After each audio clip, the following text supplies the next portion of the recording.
One of the most ambitious solar projects in history is shutting down after just 10 years of operation. This is the story of the Ivanpah Solar Power Facility, once the world's largest solar thermal plant. A project that promised to revolutionize renewable energy, but instead became a cautionary tale of politics, economics, and the harsh realities of engineering at scale. So, why did Ivanpah fail? What does this mean for the future of solar energy? And is this closure a symbol of renewable energy's limits, or simply a lesson on how progress really happens?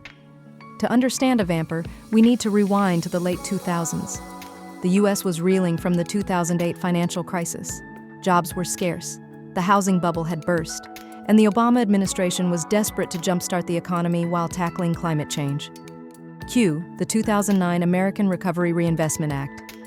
Billions were earmarked for clean energy projects, part of a historic stimulus meant to create jobs and reduce dependence on fossil fuels.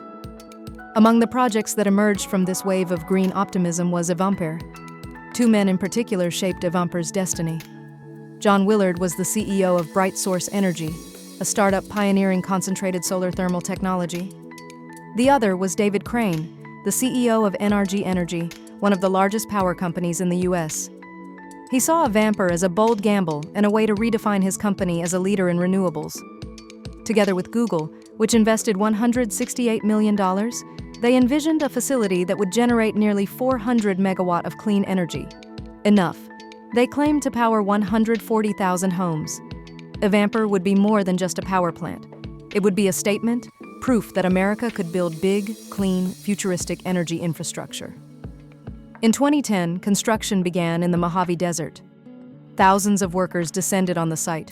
Over 300,000 computer-controlled mirrors would be installed, all reflecting the sunlight onto 350 towers. It was a modern wonder in the making, a solar city rising out of the desert sands. So, how does Ivanpah actually generate electricity? Unlike the solar panels you see on rooftops, Ivanpah uses technology called concentrated solar power, or CSP. Here's how it works. Step 1. Thousands of heliowatts, large mirrors, track the sun throughout the day. Step 2.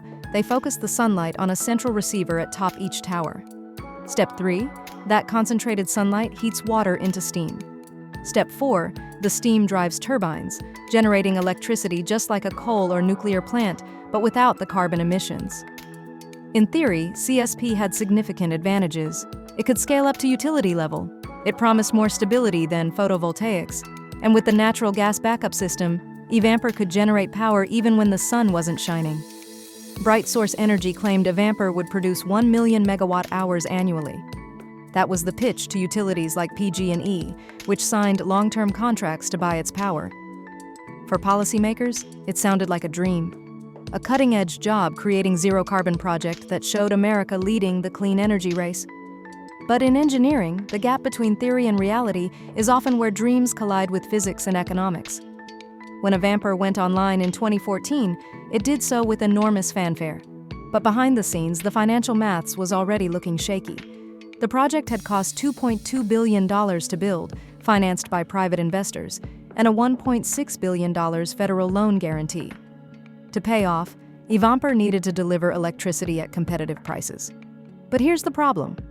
While Ivanpah was being built, the solar industry changed.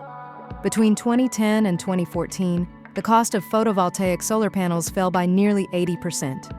Thanks to its massive production in China, rooftop and utility-scale PV became cheaper, faster, and easier to deploy than complex CSP systems. Meanwhile, natural gas prices plunged due to the US shale boom. Suddenly, gas-fired power plants were cheaper to build and operate than almost anything. If designed in the heady days of 2008, optimism was entering a very different energy market in 2014. Even worse, struggled to hit its performance targets.